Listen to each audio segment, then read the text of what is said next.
US government shutdown, पैसा खत्म, service बंद।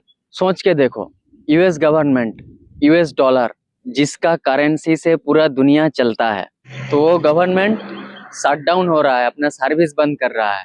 क्यों? क्योंकि पैसा खत्म हो गया।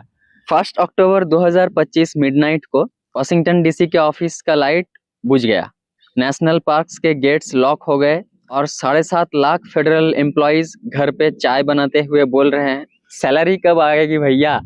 रीजन क्या है? कांग्रेस ने स्पेंडिंग बिल पास नहीं किया, सरकार के पास खर्च करने को पैसा नहीं है। US government already 37 trillion dollar का कर्जा में है।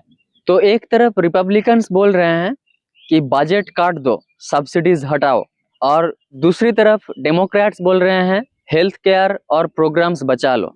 इंटरनल रेवेन्यू सर्विस आईआरएस के भी 34,000 एम्प्लॉइज फरलो पे हैं, मतलब छुट्टी पे हैं। मतलब अब टैक्स रिटर्न भी लेट और ऑडिट भी लेट, मतलब कि गुड न्यूज और बैड न्यूज एक साथ।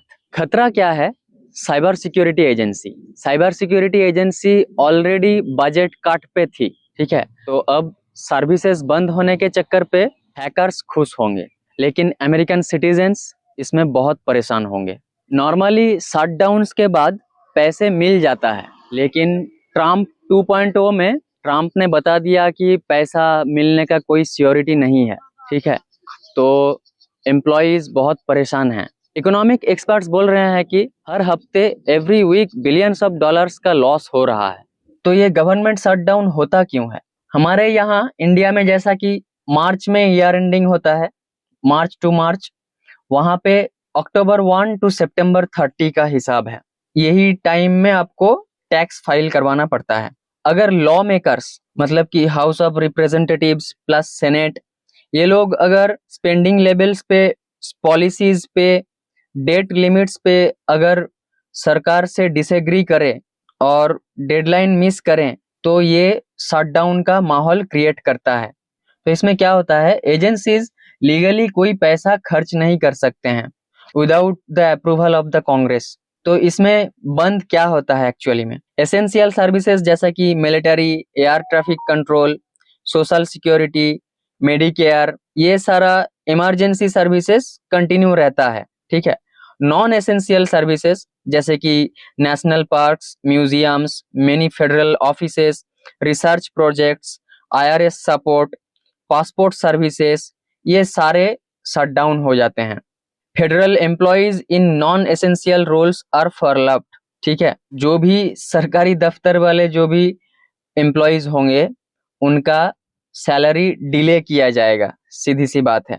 या फिर उन लोगों को ऐसा भी बोला जा सकता है कि आप काम करो, लेकिन काम का आपको पैसा भी नहीं मिलेगा, और आपको काम भी करना है जितना दिन ऐसा प्रॉब्लम चलेगा, और अगर काम ना करो तो आपको नौकरी से निकाल भी दिया जा सकता है। तो इसमें इकोनॉमिक एंड सोशल इम्पैक्ट क्या होता है? सबसे पहले तो गवर्नमेंट वर्कर्स का पेमेंट आना बंद होता है, प्लस जो भी स्मॉल बिजनेस वगैरह है, कॉन्ट्रैक्टर्स वगैरह हैं, जिनका बिजनेस या कॉन्ट्रैक्ट्स सरकार के साथ होता है, उनका बिजनेस थोड़ा डाउन होता है। हिस्टोरिकली यूएस में 21 बार गवर्नमेंट शटडाउन हुआ है 1976 से लेकर। तो इसमें सबसे लंबा जो गवर्नमेंट शटडाउन हुआ था वो मिस्टर ट्रम्प के प्रेसिडेंसी में ही हुआ था। 2018-19 में करीब 35 डेज ये शटडाउन चला था। तो देखो, यूएस गवर्नमेंट अपना पैसा अपने लोगों के ऊपर खर्च करने से ज्यादा जंग में खर्च करती है, वॉर में खर्च करती है। ये हर किसी को पता है। ये मैं ऐसा कोई कॉन्स्पिरेसी वाला हिडन ट्रूथ बोल रहा हूँ, ऐसा कोई बात नहीं है, पूरी दुनिया को पता है। तो इसमें किसी को उतना ज्यादा फायदा, किसी का उतना ज्यादा नुकसान नहीं है। इंडिया, यूरोप, चाइना, ये सब अपने अपने काम पे बिजी हैं। इंडिया भी ब्रिक्स के लिए प्रिपेयर हो रहा है, ठीक है। डॉलर कोलैप्स एकदम भार्ज पे खड़ा हुआ है, डॉलर कोलैप्स होने ही वाला है।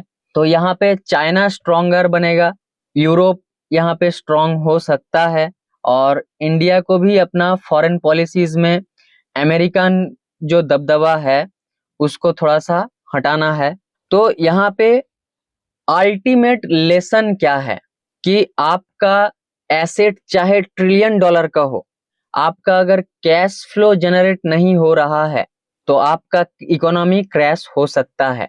तो इसलिए यहाँ से स्मॉल बिजनेस ओनर को क्या सीखना चाहिए कि कैश फ्लो पे ज़्यादा से ज़्यादा फोकस करना है, सिस्टम एस्टेब्लिश तो करना है, अपना इंफ्रास्ट्रक्चर तो स्ट्रॉन्ग करना है, लेकिन बिजनेस में सेल्स रेवेन्यू के ऊपर फोकस करना है और कैश फ्लो के ऊपर ज़्यादा से ज़्यादा ध्यान देना है। अमेरिका का ये जो डॉलर का कोलैप्स होने वाला है, ये मेनली उधार पे ही अपना सरकार चला रहे थे। जो इरादा, जितना इरादा जहां पे हो, ज्यादा से ज्यादा वॉर पे खर्च कर रहे हैं, यहाँ पे वॉर, वहां पे वॉर, और अपना कैश फ्लो पे कोई ध्यान नहीं। तो यहाँ पे डेट बहुत ज्यादा, तो उधार बहुत ज्यादा हो गया है। तो यहाँ पे बहुत कम कैश फ्लो जनरेट हुआ है, तो इसीलिए इकोनॉमी क्रैश हो सकता है। I hope the world remains peaceful.